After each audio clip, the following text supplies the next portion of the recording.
Welcome, everyone, to the Transformation Nurse Academy podcast. This is our weekly episode, Talk with Kevin, where we cover topics for all nursing fields with extra emphasis on emergency and critical nursing. Get ready for candid discussions that explore the vast landscape of nursing and beyond. Matt Norman here, and I appreciate Matt. Matt's a registered nurse out of New York, if I'm not mistaken. Florida. So where did I get New York? Is that from your book? No, I ain't even Where did been I to get New York. from? Man, I must have been high or something, man. I don't know. I don't even know where I got. I don't know where I got New York for some reason. Now I'm gonna have to go back and read your book again because for some reason I got New York in my mind. All right, so before we start, just tell everybody about you. Where do you live? How long you been in nursing? What your specialty is? Okay. Well, I'm in Central Florida. I think we mentioned that, just outside Orlando. Been a nurse 24 years. Spent most of that time in the ER, but I've done informatics. I did interventional radiology. I worked for about 3 years in an outpatient oncology center. And I've been an educator for the last 5 years. So got 3 years in hospital and about 2 years actually at a university. Now I'm back in hospital, but then also going to be teaching part-time at a college near the hospital I work at. So now you're a professor, Norman. Professor Matt. I prefer. Yeah, I got you. I like that. That's good. I like that though. So do you like teaching? I love teaching, dude. So a few years ago, 2019, before COVID, I've been a nurse almost 20 years. And in my area, I couldn't get a hospital to call me back.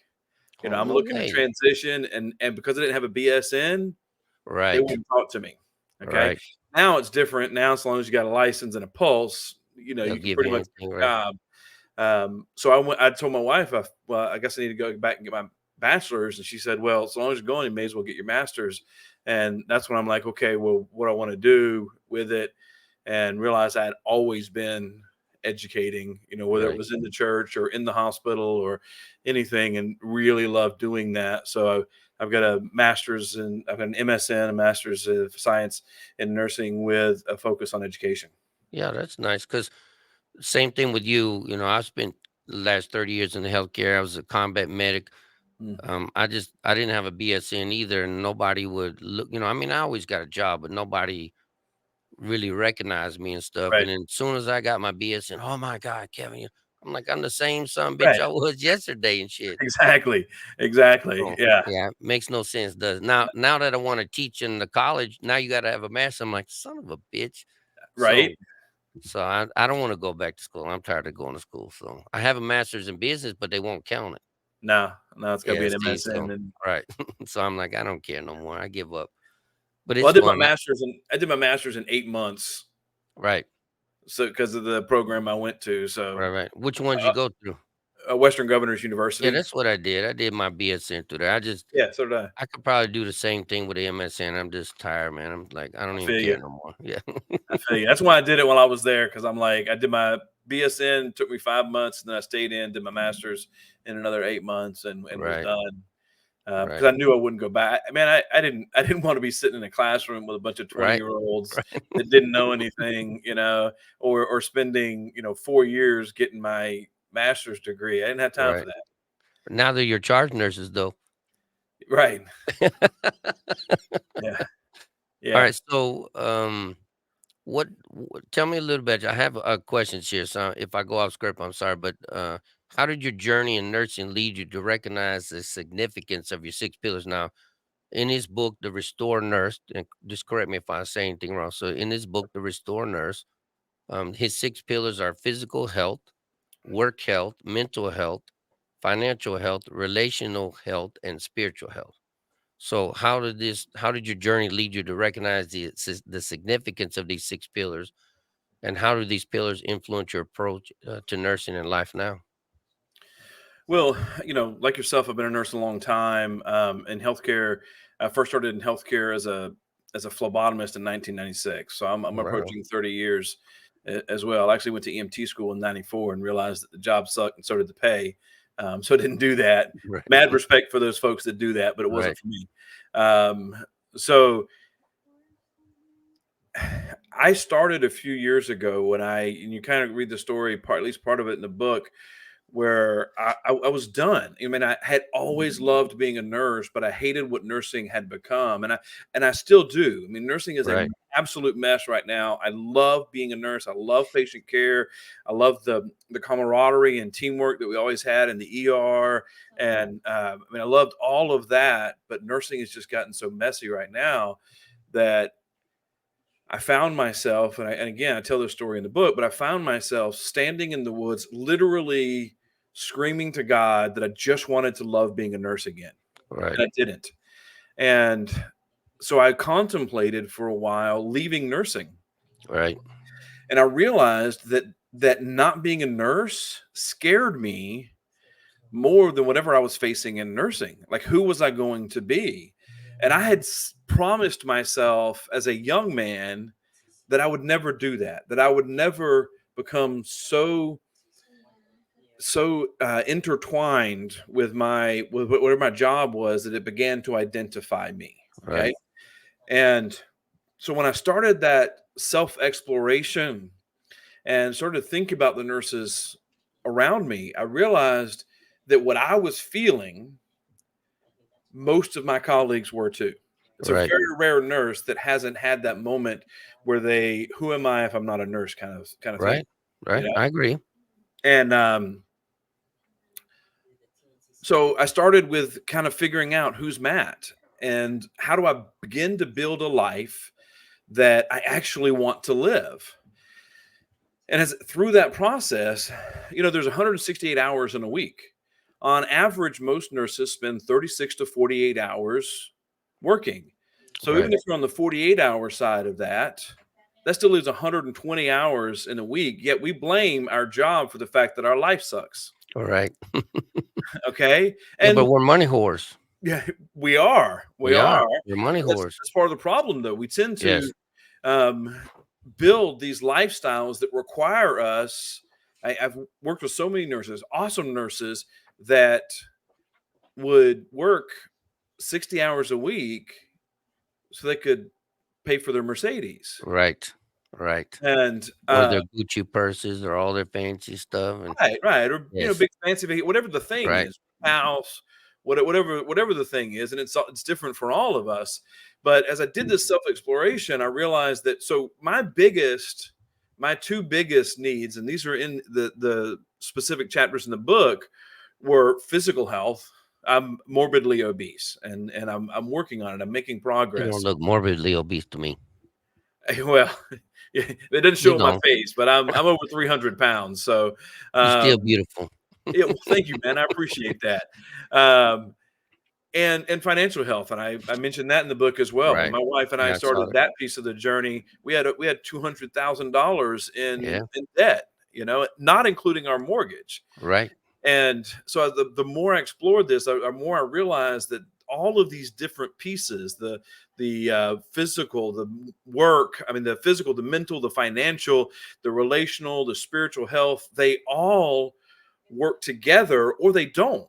Right. There's a graphic in my book that almost looks like a Roman temple, like the Parthenon Right. in Right. Greece.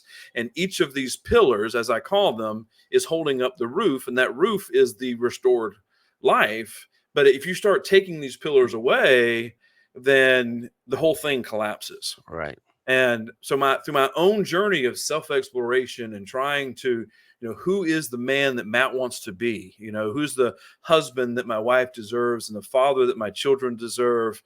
Who is that guy? Then I realized if I'm gonna really be that guy, I've got to approach all of these things. Right. So I began developing this stuff in my own life, and then from then I realized there's all these other nurses I know. I mean, there's some of them that physical health. I mean, I've known some that just incredible physical health, but we're a bad day away from suicide, Right. you know, Well, most or people who smile on the outside are hurting on the inside. So yeah, absolutely. We see I some of get these that. big celebrities that spend their entire life making other people happy and then Yeah. take, and then Robin Williams. Absolutely. Yeah, Yeah, exactly. He's the one that comes to mind when I think of right, that. Or I've known, they had good mental health, but their relationships were crap. Their children right, hated them and they were divorced. And I'm not bagging on anybody that gets divorced. I mean, crap happens. Sometimes it's right, just not right. Sometimes right, you're in a situation that you got to get out of, and that is totally cool. Okay. I'm not bagging on anybody for that. But sometimes these things happen because of the choices that we've made, yeah, and that's on both partners in a marriage. But right. um, so how does it influence my approach to nursing? That kind of outlines how it influences my approach to life. But since developing these 6 pillars and starting to really try to incorporate these into my life, probably the biggest thing is an increased focus on work health. Okay, but I realized that, so I've been a nurse a long time, like we talked about. My back and my knees still work, oddly Right. enough. Okay, and when I got to thinking about this, the advantage that I had, and well, you, between being a combat vet and a nurse, your knees and back are probably both shredded, but but I'm still healthy, man. I just hey, turned 55 and I'm still running. there you go, there you I'm go. good, man. I'm not hurting yet. Yeah, awesome. It's good. But a lot of the women I know, even some of those that Right? are that are more that are at a healthier weight, I'll say, than I am, their knees and their back kill them. Right. And the reason for that is I went into it with more physical strength than they did. Right. Okay. So even though I haven't done anything that made me more resilient physically, I already naturally was because of physical strength. Right. So then I start looking at, okay, how can we help nurses become more resilient in that way, their physical strength, their physical health. And ultimately, the reality is, so most nurses, and most caregivers, but I speak to nurses because I am one. And most of the people that get into any sort of healthcare or caregiving field or service oriented field were really good at taking care of everybody else Except and ourselves. ignoring, except ourselves. Right. Exactly.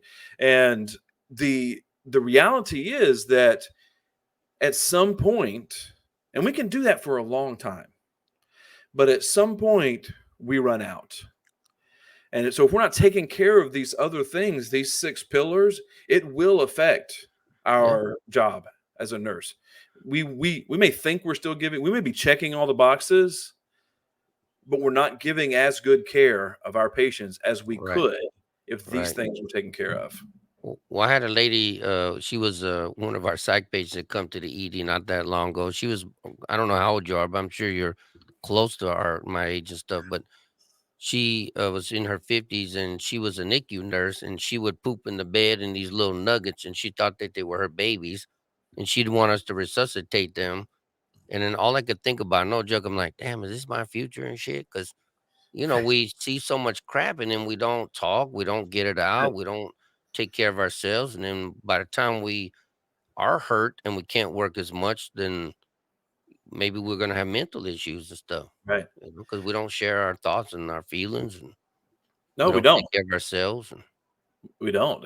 yeah, I worked, like I said earlier, I mentioned I spent most of my career in the ER. And a bunch of years ago, I started I actually went to this sheriff's department in my county, got some yeah, training with their critical incident stress debriefing team. I don't know if you're familiar with that, but for any listeners that aren't, a critical incident stress debriefing team are trained professionals that will come in after a significant event, whether maybe it's, so if we're talking law enforcement, then right, maybe it's a colleague that's been shot, or a school shooting, or right, if it's EMS, maybe it's a mass casualty incident, something that's outside of the realm of their normal.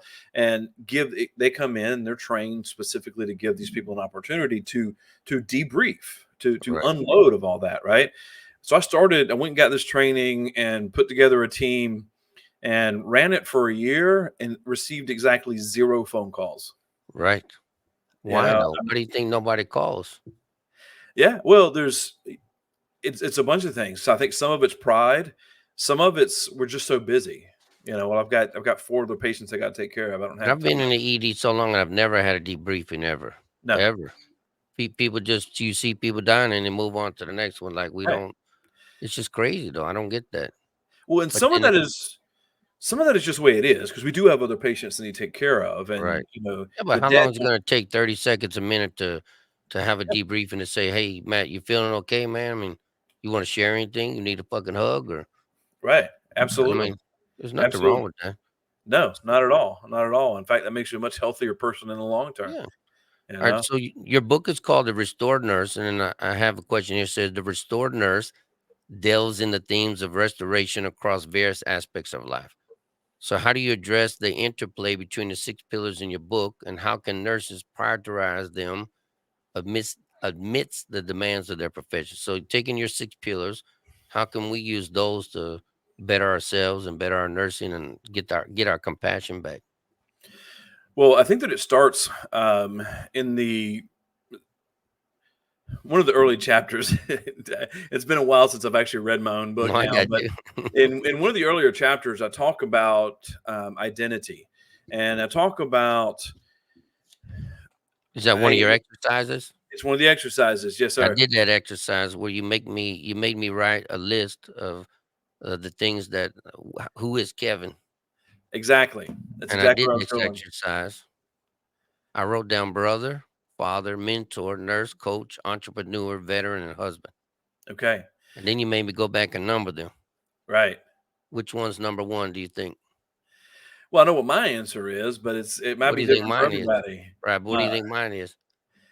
well, husband, I would hope. Yes, that's right. That's right. Look Good, at you. You good man. beautiful guy. Yeah, I love that. That's good.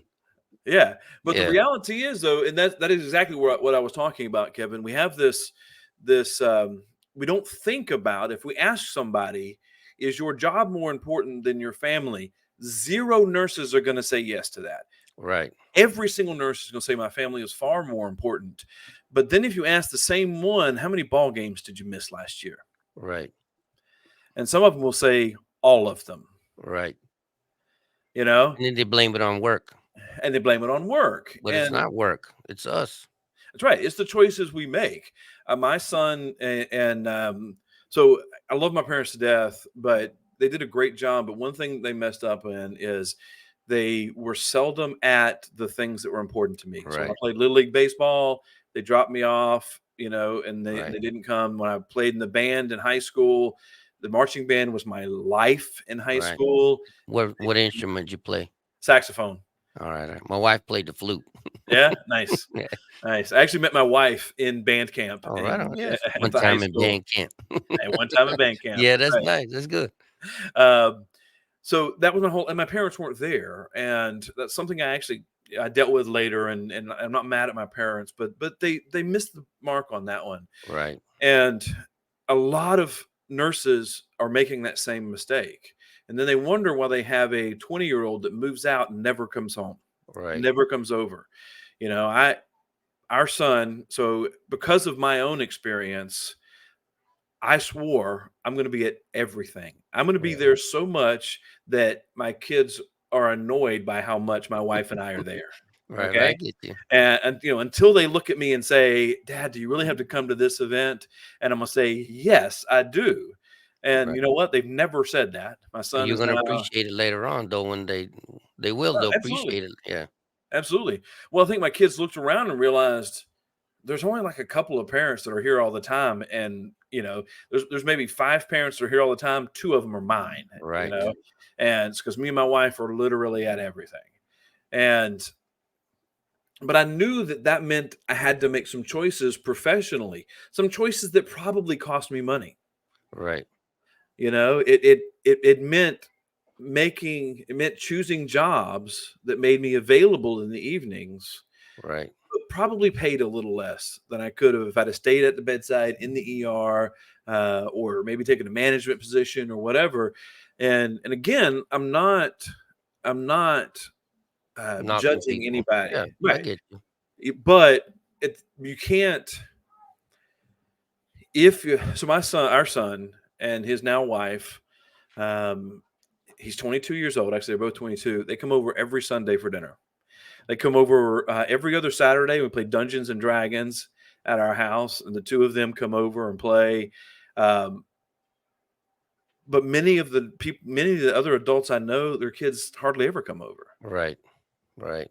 You know, I was not a perfect father. I messed up big time in some other Yeah. things, No, but I but at was least you're wise enough to realize how you can get better and stuff. I get that. yeah, I yeah. totally get that. The problem though is I think that, and I'm being sexist now, we're in a female dominated society. And I always tell the nurses that I teach and stuff who are mainly women, I'm like, women want three things in life: security, security, and security. But they've used this guilt because you wrote in there in one of your book, you talk about guilt Mhm. versus I can't read my own writing. Guilt versus what's the word that you wrote in? Resentment. Resentment. Yeah. So I think they use that to take advantage of people because Oh, a sure. lot of people say, "Oh, they made me come to work today." Like they didn't make you do shit. You Right. chose to go to work. Well, who's going to take care of them? Who cares? That's not your problem. That's management's problem. But I think they use that guilt to their advantage to make us feel guilty, so we will come to work. Hmm. But then Yeah. if we die, they don't care who's they'll replace us tomorrow and stuff. Yeah. Yeah. And You're then absolutely right. you're gonna resent later on in life. You're gonna resent not being at your kids, activities. You're gonna resent not doing what you needed to do to take care of yourself. I agree with that. And you know what? Nursing does mean we're going to miss some stuff. Right, Okay. Maybe if you're, a hospital nurse working 312s, maybe you miss some, baseball games, but, right. But I not mean, not all of them. not all of them, not even Right, most of them. Most of them right, you should be there, right. and your kids will understand. They're cool if you miss an occasional one, so long as they can see the effort for you to be there the majority of the time. Well, You know? I brainwash my kids. Yeah. So just if you ask any of my kids, if you call them right now and say, Matt, what are you? And all my kids will say, I'm a Stansberry. And then I'll ask them, what can you do? Anything. Are you a consumer or a producer? We're a producer. There you go. Yeah. So I make them think positive. So all right. That's So good stuff. yeah. So integrating you in your book, you do talk about your faith. You do have a lot of Bible verses that go along with your 6 pillars. Integrating your Christian faith into your nursing practice. How do you see these 6 pillars intersecting with spiritual health? And what strategies do you employ to maintain a balanced approach to holistic care? Because not everybody's Christian. So Yeah. how do you balance the two and help keep those balance in between your patients, your coworkers? Well, it starts with an understanding that my faith is my faith. Right, Okay. And Jesus, when we read through the Bible, the only people that Jesus was ever really hard on were the church people. right. Those that were not church people or not believers, all he ever did was show them Help love them. and Yeah, compassion. yeah. Okay. And so I try to emulate that. If I'm taking care of a patient or I'm working with a coworker that has views that differ from mine, so what? Right, You know, my job and my desire is to be the best partner to that nurse I'm working with, or the best nurse to that patient I'm caring for, regardless of where our beliefs may differ. And if that nurse or if somebody wants to we want to go to the coffee shop after work and have a conversation about our beliefs, I'm buying, you right, know. I'm not right, afraid to talk about my beliefs, but it's not going to affect the care I give or the way that I work with people I work with. Even and I even if our views, the media would have people believe that because I'm a Christian, that there are certain groups of people that I hate. right. And Well, well, you do come from a state where you're always in the news. yeah, we are. I'm just saying. Yeah, we are. Look at me, Westboro Baptist Church. Yeah, Don't say gay. yeah, yeah, I'm we just are. being honest, Yeah, we're in but the it puts you in a hard position because it does. you don't strike me as that kind of person. No, But the problem is now you get lumped in with everybody. yeah. Yeah. So how do you deal with that? Well, when I pastored a church, I had a thing I used to tell the congregation all the time: when in doubt, don't be a jerk. Right. You That's know nice. what? I like that. You're right. When in doubt, don't be a jerk. I actually told I was doing some education at the hospital today and for orientation for some new hires. And I told them that today. When in doubt, don't be a jerk. Yeah. And Now you know, I know I'm not very religious, but listen to this, Jane. You better fucking pay attention. So Jane, who edits our podcast, she's Catholic and stuff, and I told her, I said, just what you said. I said, Jesus, he loved people. He stood with the poor. He healed the sick. He didn't go to church. You know, he didn't go to church. And when he did go to church, he destroyed it because the people were being stupid. I said, so why can't you be like him? He wanted you to love people. Why can't we all be like that? Just love people, no matter what. Don't look down upon them. Just love them. yeah, So yeah. That's it. Because I mean, Jesus was once asked, what is the greatest commandment?" And he love. said, "First, love God." But then Mhm. he added to it and said, "Love your neighbor." And So why that, don't we? well, yeah, well, because people suck sometimes. I think Yeah, we people. covered that because sometimes Pe- people suck. Wait, say that one more time for Jane. Sometimes people Say suck. because I told her that. I said, Jane, people suck. I tell her that all the time. She don't listen to me. She doesn't believe me. So reflecting on your experiences, can you share an instance where you witnessed the impact of neglecting one or more of the six pillars on a nurse's well-being and professional performance? That's number 4 there. Yeah, uh, absolutely. Well, I think that I think we've all worked with that nurse that had been there a few years too longer than he or she should have been, right? Like they stay maybe, and maybe it wasn't that they continued to be in nursing longer than they should have, but they stayed in this department Right, that was killing them longer than they should have, right, and for whatever reason. And I think that that piece is it's much more important for work health for you to go someplace else. I remember I worked with a nurse one time. She had transferred from peds. She was an older nurse, and she was not. This was in the ER. I was charge nurse. She was not getting it. She was not making that transition to ER, and ER is different. right, It just is. Um, and it's not good or bad to say to if you come to the ER and it doesn't work out, that doesn't mean you're a bad nurse. right, Now, if you stay there when it's not working out, that means you're a bad nurse. right, Because a good nurse says, you know what, this is not a good fit. Let me transfer. And this nurse didn't. And, I ended up, unfortunately, having to write her up a few times. And she ended up getting fired. She did not have work health and it right, affected her. She was so determined to be an ER nurse and it wasn't a good fit. She did not have a healthy relationship with work. I think we've all worked with nurses. I remember another instance. Guy I worked with and this guy had been through hell. Okay, his wife. He was in his late 20s only mhm. when I worked with him, and he was a widower. Holy His cow. wife had Yeah. yeah, his wife had gotten cancer, and he had been by her side and been through all that, and she had died. Any And kids? no, they didn't have any kids, Because thankfully. we have a guy, yeah, we have a guy that I worked with at the hospital, man. He was probably in his 30s, but the same thing. His wife had Yeah, cancer, but he's got a younger daughter, yeah. and it devastated him. So, Yeah. Well, and this guy, come to find out later, he was diverting drugs, narcotics. He was stealing mhm, narcotics from the hospital. And I can't even fathom what he's been through. right, Okay. But clearly his mental health, reasonably so. I mean, his mental health was a mess because of right, what he had been through. And I'm not, but it affected his work. right. It's, So, is in Florida? Was this in Florida? yeah. Do you guys have a diversion program like we do here in California? Yeah, we've got it's called the Impaired Nursing Program Oh, yeah. in Florida, and unfortunately, when he was called out, he chose just to quit his Yeah. job. You Well, know, here in California, they make it quite expensive to go through the program. Yeah, you got to pay really, fees and stuff. Yeah, I don't necessarily agree with that, but right? yeah. So, all right. So, in your opinion, what are the key components of each of the six pillars for nurses?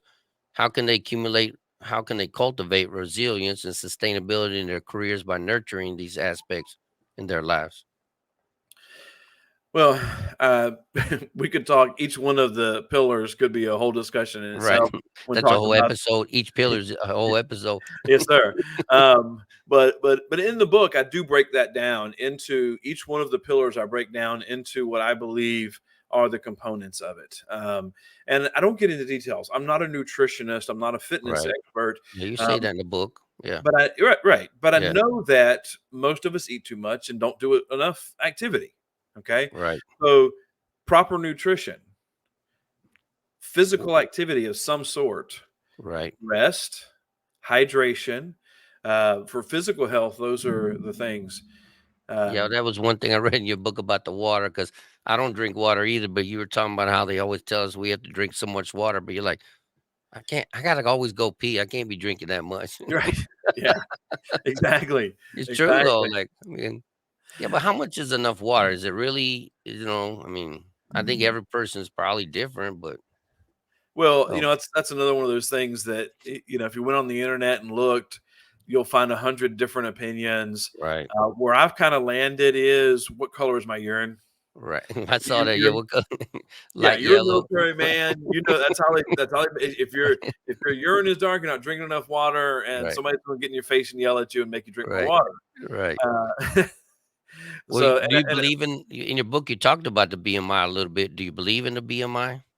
I think that it's a tool, but I I personally so think it's bullshit. it, yeah, I'm I do just too. saying from my own personal opinion, because I think the BMI doesn't really work anymore because, I mean, you could No, be to me, like, look at me. I'm 6 foot tall and I weigh 230 pounds now because I gained too much weight, but I'm morbidly obese. right, yeah. You know what I Well, mean? But I'm 5'10" and about 330. So I mean, I oh, absolutely need to lose a bunch of weight. Okay, me too. according to the I can BMI, feel I it should too. be Yeah. I should be like 155. They says I should weigh 170. I'm like, damn, I'd be like a stick. Right. Yeah, exactly. There'd be nothing That's why I left don't of believe. me. Yeah, that's why I don't know if the BMI is accurate anymore. Yeah, So that's a little bit I of agree with that. backstory that's not in the book. I actually went to Marine Corps boot camp. I didn't Oh, finish. That's a long story, but so you're a jarhead. well, no, because I didn't finish boot camp, so I'm a quitter, I guess. No, you're not Um, a quitter. At least you tried. That's right. But in my training platoon, there was a guy that came in that was overweight, even by the Right, Marine Corps standard. But the dude had shoulders like this, and his back he could get up there and overhand do 20 right, pull-ups without breaking a sweat. right. Okay. But according to the BMI, he was morbidly obese. See how He's crazy like that five is? foot 10 and 250 or Did they 240 kick or him out? something. No, All right. no, they got a special waiver for him because he was a badass dude. Yeah, of course. That's so stupid. That's why I hate that stupid thing. Yeah, I do too. I think All right, insurance so companies made it up so they could charge us fat people more. I agree with that. That I agree with. All right, so as a father and a husband, how do you model the importance of the 6 pillars to your family? What advice do you give healthcare professionals striving to maintain harmony across these while juggling their family responsibilities? Well, I've not done a good job for most of my life with many of these. Some of them have relationally. I've done a pretty good job with that. How long you Um, been married? 28 years this past Saturday. Oh, it's nice. Look at you. Wait, 28 wonderful years. 28, well, 8 wonderful years. And no, yeah, No, I 28 get that. wonderful I years. get I get you. My wife's in the other room, so don't get It's me a in hard trouble, look, Kevin. mine's right here. Look, mine's right here behind me listening to me. So I get you. It's hard. Uh, It's like having another job, man. yeah, well, it is. It's It work. is. It is. So I think that what I do good now is modeling for my children that, yeah, I've not always done good at this, Right. but I can still Improve. fix it. Yeah, that's I right. can put in Never the too late. work. I'm 48 years old. Right. I'll be 49 this weekend. I can put Happy in the birthday. work. Thank you. And I can put in the work. And even though I've not been good at some of these things for a very long time, it's not too late to go back and fix it. Right. And so That's right. now that's how I model it for my children. As far as healthcare professionals trying to maintain that harmony with their familiar responsibilities, I think that it comes down to that list that we talked about earlier. Right. Okay, so for me, You're talking about the list from your one exercise. correct. Yeah, I Yep. got you. Okay. So for me, and I don't think we actually explained what the list is for your listeners or what that exercise was. So I asked in the I don't exercise, want to give away too much and stuff because it's your book. So well, that's fine. They yeah. still need to buy the book and read it Yeah, because buy the book and read the book so you'll know. that's I right. agree with that. It's a good book. Look, not Um, only does your book give good information, but it gives exercise, so it helps put the pieces of the puzzle together. It does do that. right. That's what I Yeah, was hoping for. But the point of that exercise is to for people to realize that if I say husband is my number one identity, right. so when I made my list, I realized that nurse wasn't even in the top 5 for me. Mine was number 3. Okay. Um, but we oftentimes, there's the old saying that you can tell what people really care about by if you check their checking account, their checkbook. Right, right, right, right. Okay. I would say that you can also check their calendar. Mhm. And if your calendar shows a lot of missed events, missed family Right, events more than um, then you're showing that you value work more than right, your family. If husband is my first priority and father is my second, so those are my top 1 and 2, okay, right. That was me too. then I need to make sure that my calendar reflects that. Now, that means for me, part of that means I drive a 13-year-old Chevy Silverado that I actually love, Mhm. with 100 and almost 150,000 miles on it instead of a 2-year-old Mercedes. Right, Okay, because I don't want a $700 car payment that means right. I have to work 6 days a week, just so I can pay it. I 100% agree with that. I don't want any car payments at all.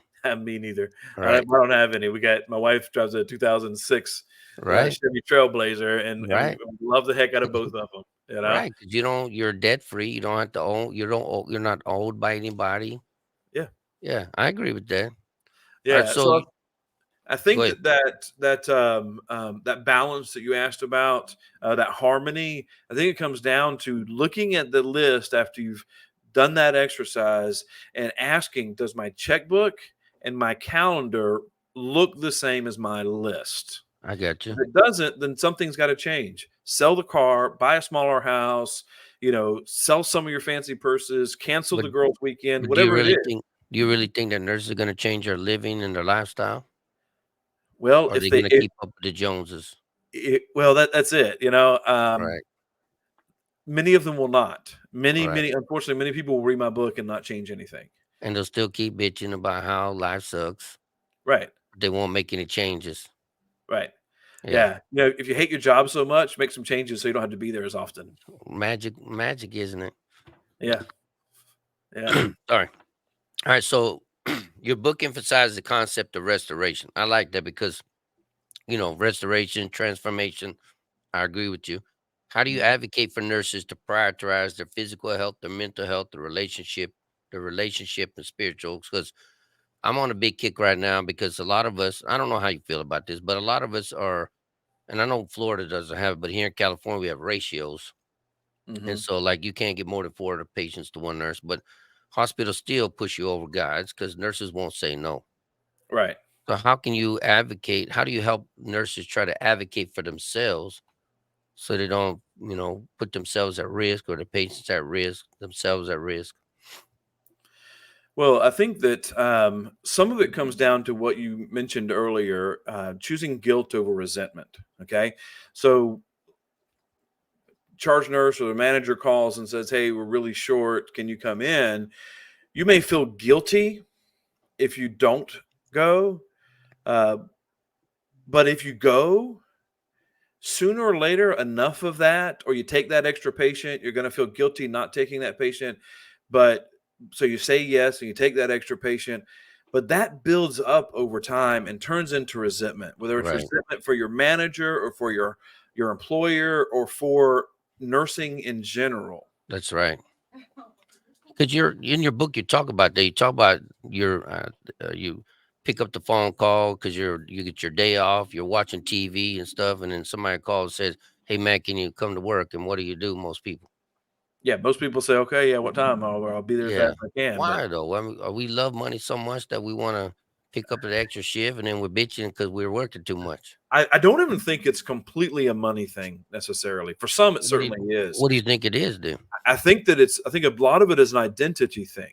Okay. Mm, And society tells women, unfortunately, are in a really tough spot right now. right, If you don't work enough, then you're a terrible woman.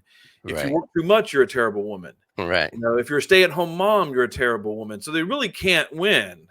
You Well, I hear a know, lot of crap on TikTok now where women are bitching because men don't make enough money, but yet they wanted to be the breadwinners. So now that the breadwinners, they're bitching because the guys ain't got enough money. So you're you want damned if you do, damned if you don't. to be the boss bitch. Now you are, so you make more money than he does. Right.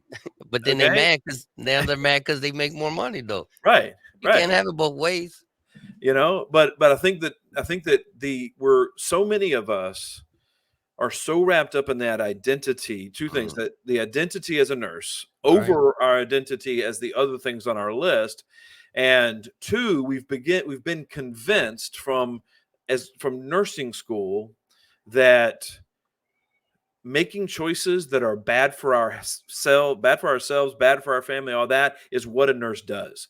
So if my entire identity or the majority of my identity is I'm a nurse, and a nurse, it means I do these things that might be bad for my family or for my own health, then I do those things even Right. if I don't want to, because that's who I am.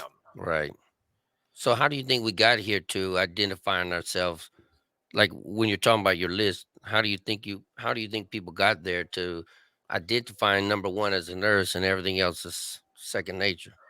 I think it's just something that most people have never taken the time to think about. But do you think we were taught this way by our parents, by our society growing up? Because when I was growing up, I'm not that much older than you, but I'm sure you remember this. When I was growing up, we only had one person working, and then it wasn't until around maybe 1972, 73, both parents started working because we had to make ends meet with two parents. And after that, that's kind of when we started falling off the wagon in America. You know, I think that a lot of this comes from the fact that most people have never stopped to think about it. Mm, Okay, so they don't realize that I've built my identity around this job I do, and this is not unique to nursing. You right, see this in career military men and women. You right. see this That's true. in law enforcement, EMS, fire. I've seen on a number of occasions, police officer, firefighter, a paramedic retires and dies a year or two later Right, because they no longer know they've lost their right, identity, and there's no right. reason to live, and they're dead within a I, year or two. I see that in nursing too, because people Yeah, always tell me they're absolutely. going to retire, and I say, well, what happens when you retire? And Right. they don't have an answer. Like exactly, what are you going to do when you retire? Because this has been your whole life. And Yeah. as soon as you retire, most people die and stuff because they don't have any other identity. That's true, Right. right? Yeah, absolutely. And I think it's just a result of they haven't taken the time to sit down and do this exercise that's in the book and realize nurse is not the most important part of who I am. Right. All right, so we're getting close to the end, so I know I didn't get to all the questions, but I'm gonna get to the last question. I'm gonna go to question 15 because I wanted to give you the opportunity. As a pastor and a registered nurse, what guidance would you offer nurses seeking to align their professional calling? And I don't know how I feel about that professional calling thing, but with spiritual beliefs while also prioritizing their physical, mental, financial, and relational health. Because I know you are a pastor, and that's part of your life. Yeah. So how do Yeah. you mentor us? How do you minister to us? Well, first of all, I'm with you on the calling thing. I don't necessarily think that nursing is a calling. I Right. think I I think wish that we would those of us stop that saying end up, that. yeah, Yeah. those of us that end up in nursing, I think we have a calling to help people. Right. And nursing is but you can do that as a You mechanic, do it. Right. you That's know, right. or anything. Okay. And I think that a lot of the problems that we have, well, I'm called to this, so I need to make these unhealthy choices Right. because it's That's my exactly right. calling. Right. Well, um, anyway, I got you. so how do nurses seeking to align their professional calling and their spiritual beliefs while also prioritizing these other things? Well, I think that I made a pretty good case in the book for the fact that, at least as a Christian, the these other pillars are part of our spiritual life. Many Christians, pastors included, try to separate them, but it's all a part of who we are. Okay. Right. So prioritizing those things is prioritizing your spiritual beliefs. Okay. Um, aligning their we'll say aligning their job as a nurse and their spiritual beliefs. I think a lot of that goes back to what we talked about earlier, where you know you and I are basically the same age, like you said. My older brother is the same age as you. Right. Right. Um, so you remember back in the day, the WWJD, what would Jesus do Right. Right. bracelets? I mean, they were everywhere, right? Everywhere. And but there is some wisdom in that. It's Right. kind of corny, okay, but there's some wisdom in that for a Christian, that is trying to say, okay, how do I align these two? And a big part of it is what we talked about earlier. Jesus loved people. Right. Okay. People that were hurting, people that sometimes were nasty. When we read the crucifixion story, as he hung on the cross, he cried out forgiveness to the for the very people that hung him there. Right. And if as a Christian, or really, I mentioned this in the book as well, but spiritual health is not just a Christian thing. Right. I've seen polls in, where they ask people in America if they consider themselves religious. And these days, it's around 50-50 would say that they're Right. religious. But if they ask if they're consider themselves to Spiritual. be spiritual, the vast majority, 90 some That's percent like, of people yeah. say yes Right. to that. And spirituality, spiritual health is, if everybody basically agrees that we're spiritual beings, then we can connect on that Right. That's right. I agree without with that. necessarily having the same exact religious Right. beliefs, or even Right. the same definition of what spirituality means, Right. but But at we're least still you're open spiritual. to it, though. Most people aren't open to that, though. At least you're open to it. You sound Yeah, like you're open to it. You're, willing to talk about it. You don't shut absolutely. people off, and No, yeah, I get you. But it makes a huge difference, though, yeah, because that's the one thing I took away from your book. You apologize for maybe something that somebody did to you to turn you away from that. So it makes a big difference. I yeah. get that. I grew up in those churches too, my I friend. know. I know. My I father know. was a my father was a Southern Baptist pastor, and he did a pretty good job as a pastor. But some of those churches were just They tough. were rough. Well, They I were. tell people looking, and I'm not saying it was all religion, but looking back, I felt like I grew up in a damn cult and stuff because of the way they Yeah. behaved and stuff, and Some of these it was churches pretty are like rough. that, bro. Yeah, it was pretty 100%. rough, man. Yeah. All right, so I want to encourage everybody to buy his book, Matt Norman. It's called The Restored Nurse. Right, you can get it on Amazon, and we'll have Jane put it in the link, and then when we post it on our Facebook page and TikTok page, we'll put the link in there too. Is there anything you would like to leave us with before we let you go? Um, I'd love for anybody to follow me on TikTok. That's where I'm the most active. That big bald nurse. Right, the Pretty big funny. bald nurse. That big bald nurse. That's me. Um, and other than that, man, I think that this book is not about me making money. Am I making a little bit of money off of it? Yeah, Sure, but it's it's only really $10. Don't be cheap, you bastards. right. You're Exactly. money hoarders anyway, You so guys are working too many hours anyway, right. so use Pick up use a an little bit extra of that shift and buy his book. right. Exactly. Um, but it really is about helping nurses. I mean, I legitimately love nurses. Right. They're some of the best people you can I be can feel it around. in you. I do. I can feel it in you. That's what I love about it. I Yeah. appreciate that, man. I Yeah. appreciate that. And I just get the book and Do the read it, exercises. do the exercises, Right. and go into it with an open mind. Right. I And did. I just Everybody want who knows me here knows that I'm not a religious person, but I am spiritual. yeah, I read it and I enjoyed it and I learned from it and I did the exercise. I didn't get to read all of it yet, but I will. I'll keep doing the exercises. So yeah, I yeah. think I'm on exercise number 3. So, Okay, but I good. learned from it. Yeah, Yeah, I yeah, enjoyed it. yeah. All This right, this one man. this book doesn't have all of the answers, but it is a place for people to start. No, but it's good. I like that. I think it's a really good book. I Yeah, was thank you. really surprised by it. So I liked it a Appreciate that. lot. And I'm still learning. And I encourage everybody to get it. It's called The Restored Nurse. And it's on Amazon. Again, we'll put it in the link when we post everything. And don't forget to follow him on TikTok, the bald nurse. No, the bald, what is it That big called? bald nurse. That big bald nurse. Yeah. Yeah, I'll follow you too. So that way we can connect and, absolutely. push your book out too. I appreciate it, man. All All right, right. you guys, I appreciate you watching us on the Transformation Nurse Academy podcast. We appreciate you guys. Thank you, Matt. You guys Welcome. have a great day, man. Thank you. Don't miss out. Engage with us weekly. Share your thoughts, and let's transform the nursing landscape together.